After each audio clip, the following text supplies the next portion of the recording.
Welcome to Coop's Corner, a monthly series focused on key topics and challenges of the financial services industry presented by Skylight Financial Group.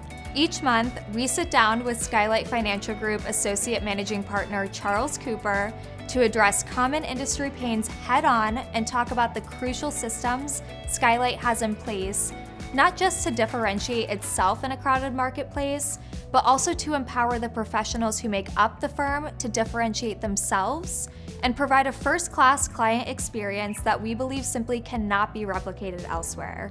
A cum laude graduate of Elon University and a longtime resident of Cincinnati, Ohio, Charles is best known by his colleagues and his friends as Coop.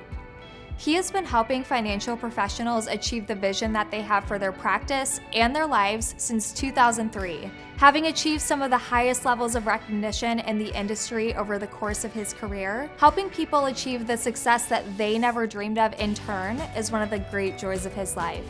With integral knowledge of the industry and a focus on high ethical standards, Coop is passionate and here to share quick bits of key knowledge for any financial professional. Listen on to learn more. Teaming, yet another buzzword in our industry.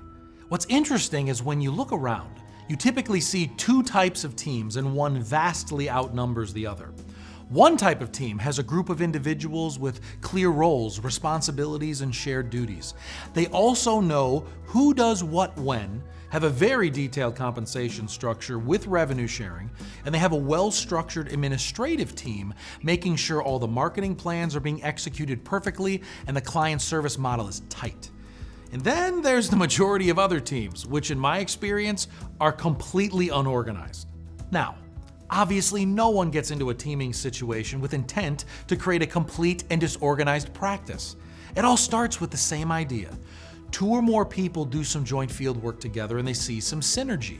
They see relationship opportunities.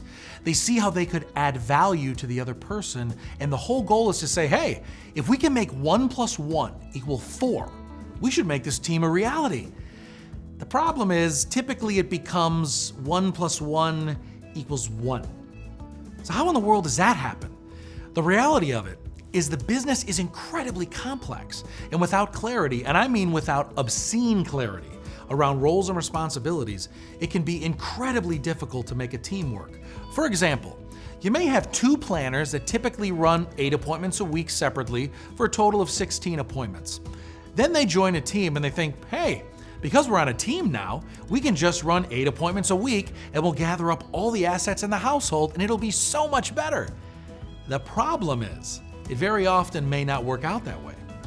The real purpose of the team is to make sure that you're increasing your level of the right kind of activity and leveraging each other's strengths to fill in the gaps in your business. That way you take care of the total holistic view of what the client needs. What we see when teams form is that there's no structure around the process. So we decided to implement a very structured methodology to get this going.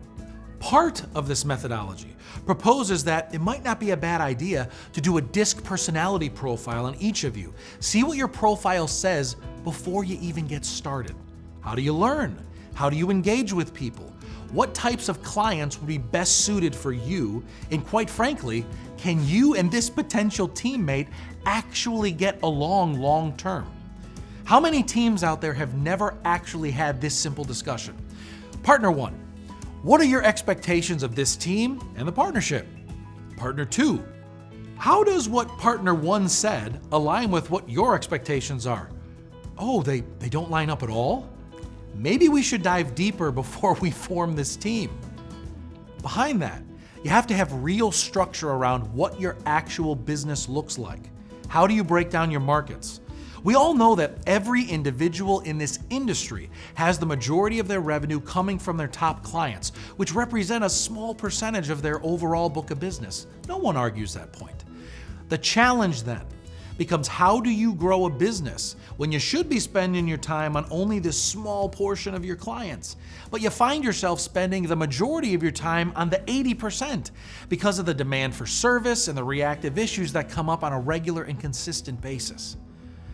The key is that it's not just about connecting to the right partner. It's about making sure you have a structured administrative design and a structured lower-level junior partner to handle the lower level of your book. Because there are always opportunities in those groups, but you should not be the one doing it. You should be outsourcing that to a different planner. Planners are incredibly successful people. They work hard. They do great with their clients. The challenge is remembering that financial planning and coaching, or leading a team, are two completely different skill sets.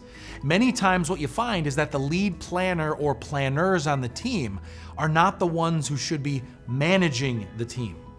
That's where having a coach comes in, to make sure that you're structuring things effectively. Now, you can certainly go outside of your firm and spend a great deal of your own money on this, or you can connect with a firm that already has these internal systems and models in place. Thank you for tuning in to this edition of Coop's Corner presented by Skylight Financial Group. If you're interested in learning more about how to create an effective team model, reach out to Coop today at 513-698-1304 or via email at charlesecooper@financialguide.com. For more information on Skylight Financial Group, visit skylightfinancialgroup.com/careers.